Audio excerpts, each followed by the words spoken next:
Marie Christmas বন্ধুসকল। ইমান বছৰৰ পৰাই ভাবি আছিলোঁ গম পাই যে খ্ৰীষ্টমাছত এদিন ময়ো চাৰ্চলৈ যাম আৰু আজি অৱশেষত মই চাৰ্চলৈ আহিলোঁ।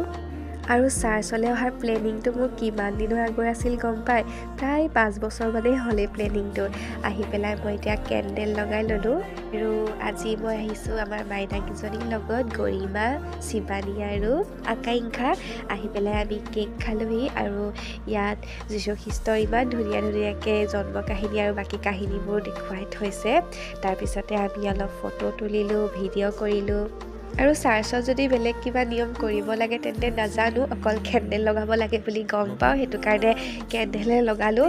নতুন বছৰ কাৰণে হয়তো মোৰ মাতটো অলপ সলনি হৈছে, সেইটো কাৰণে কথাবোৰ অলপ অস্পষ্ট হ'ব পাৰে বাৰু। বাকী আমি আজি ঘৰলৈ সোনকালেও উভতিছিলোঁ, কিন্তু আমাৰ টাউনত যিহেতু অভাৰব্ৰিজ বনাই আছে কাৰণে বহুত ষ্ট্ৰাগল কৰি ঘৰলৈ আহিবলগীয়া হ'ল। আজিলৈ সামৰিছোঁ।